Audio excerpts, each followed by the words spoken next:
ನಮಸ್ತೆ ಎಲ್ಲರಿಗೂ. ನಾನು ಡಾಕ್ಟರ್ ಶ್ರೀ, ಆಯುರ್ವೇದಿಕ್ ಫಿಸಿಷಿಯನ್, ಯೋಗ ಥೆರಪಿ ಎಕ್ಸ್ಪರ್ಟ್. ನಾನಿವತ್ತು ಅಗ್ನಿ ಬಗ್ಗೆ ಹೇಳ್ತಾ ಇದ್ದೀನಿ. ಹಳೆ ವಿಡಿಯೋದಲ್ಲಿ ಪಂಚಮಹಾಭೂತಗಳ ಬಗ್ಗೆ ಹೇಳಿದ್ದೆ. ಸೊ ಇವತ್ತು ಅಗ್ನಿ ಬಗ್ಗೆ ಹೇಳ್ತಾ ಇದ್ದೀನಿ. ಹೊರಗಡೆ ಹೇಗೆ ಅಗ್ನಿ ಇರುತ್ತೆ, ನಮ್ಮ ಬಾಡಿ ಒಳಗಡೆ ಕೂಡ ಅಗ್ನಿ ಇರುತ್ತೆ.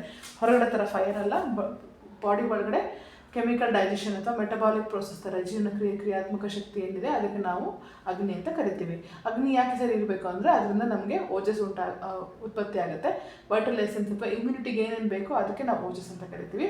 ಅಗ್ನಿ ಹಾಳಾದರೆ ನಮ್ಮ ಬಾಡಿಯಲ್ಲಿ ಆಮ ಉತ್ಪತ್ತಿ ಆಗುತ್ತೆ. ಆಮ ಅಂದರೆ ಇಂಡೈಜೆಸ್ಟೆಡ್ ಫುಡ್ ಅಥವಾ ಟಾಕ್ಸಿನ್. ಸೊ ಇದರಿಂದ ನಮಗೆ ಅನಾರೋಗ್ಯ ಆಗುತ್ತೆ. ಸೊ ಇದನ್ನು ಸರಿ ಮಾಡ್ಕೋಬೇಕಂದ್ರೆ ಅಗ್ನಿ ಅಂದರೆ ಏನು ಅಂತ ನಾವು ತಿಳ್ಕೊಳ್ಳೋಣ. ನಮ್ಮ ಬಾಡಿಯಲ್ಲಿ 13 ಥರ ಅಗ್ನಿ ಇದೆ.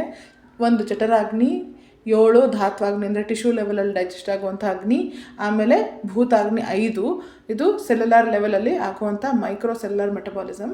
ಸೊ ಫಸ್ಟು ಜಠರಾಗ್ನಿ ಅಂದರೆ ಜಠರದಲ್ಲಿ ಆಗುವಂಥದ್ದು, ಅಂದರೆ ಸ್ಟಮಕ್ ಮತ್ತು ಇಂಟೆಸ್ಟೈನಲ್ಲಿ ಏನು ಡೈಜೆಷನ್ ಆಗುತ್ತಲ್ಲ ಅದಕ್ಕೆ ನಾವು ಜಠರಾಗ್ನಿ ಅಂತೀವಿ. ಇದು ಸರಿಯಾಗಿರಬೇಕು. ಇದು ಸರಿಯಾಗಿದ್ದರೆ ಮಾತ್ರ ಉಳಿದಿದ್ದೆಲ್ಲ ಸರಿಯಾಗಿರುತ್ತೆ.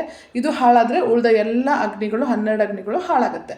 ಸೊ ಇದರಲ್ಲಿ ವೆರೈಟಿ ಏನಂದರೆ ಸಮಾಗ್ನಿ. ಸರಿಯಾಗಿದೆ ಜಠರಾಗ್ನಿ ಕೆಲಸ ಮಾಡಿದ್ರೆ ಎಲ್ಲ ಡೈಜೆಷನ್ ಚೆನ್ನಾಗಾಗಿ ಬಾಡಿ ಸ್ಟ್ರೆಂತ್ ಆಗಿರುತ್ತೆ, ಅದಕ್ಕೆ ಸಮಾಗ್ನಿ ಅಂತೀವಿ.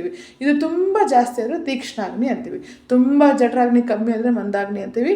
ಹೇಗೆಗೋ ಹೆಚ್ಚು ಕಡಿಮೆ ಆದರೆ ವಿಷಮಾಗ್ನಿ. ಇದ್ರ ಬಗ್ಗೆ ನಾನು ನೆಕ್ಸ್ಟ್ ಎಪಿಸೋಡಲ್ಲಿ ಡೀಟೇಲ್ ಆಗಿ ನಿಮಗೆ ವಿತ್ ರೆಮಿಡಿ ತಿಳಿಸ್ತೀನಿ. ನೆಕ್ಸ್ಟು ಧಾತ್ವಾಗ್ನಿ, ಟಿಶ್ಯೂ ಲೆವೆಲಲ್ಲಿ. ನಾವು ಆಯುರ್ವೇದದಲ್ಲಿ ಸಪ್ತಧಾತುಗಳು 7 ಟಿಶ್ಯೂಸ್ ಅಂತ ಹೇಳ್ತೀವಿ. ರಸ, ರಕ್ತ, ಮಾಂಸ, ಮೇದ, ಅಸ್ಥಿ, ಮಜ್ಜ, ಶುಕ್ರ ಅಂತ.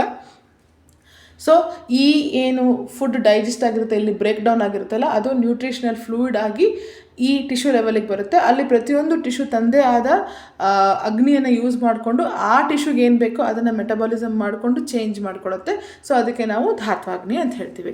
ಭೂತಾಗ್ನಿ ಅಂದರೆ ಸೆಲ್ ಲೆವೆಲಲ್ಲಿ ಸಣ್ಣ ಏನು ಒಂದೊಂದು ಸೆಲ್ ಇದೆಯಲ್ಲ ಅದರಲ್ಲಿ ಪಂಚಮಹಾಭೂತಗಳು ತಮ್ಮದೇ ಆದ ಪೃಥ್ವಿ ಅಗ್ನಿ, ಆಪಗ್ನಿ, ವಾಯು ಅಗ್ನಿ ಮತ್ತು ತೇಜಸ್ಸಗ್ನಿ ಮತ್ತು ಆಕಾಶಾಗ್ನಿಯಿಂದ ಅದು ಇಲ್ಲಿ ಮೆಟಬಲೈಸ್ ಆಗಿ ಸೂಕ್ಷ್ಮ ರೂಪದಲ್ಲಿ ನಮ್ಮ ಬಾಡಿಗೆ ಇದು ಯೂಸ್ ಮಾಡ್ಕೊಳ್ಳುತ್ತೆ. ನೆಕ್ಸ್ಟ್ ಎಪಿಸೋಡಲ್ಲಿ ಡೀಟೇಲ್ ಆಗಿ ನಾನು ಹೇಳ್ತೇನೆ. ಅದರ ರೆಮಿಡಿ ಜೊತೆಗೆ ಫಾಲೋ ಮಾಡಿ.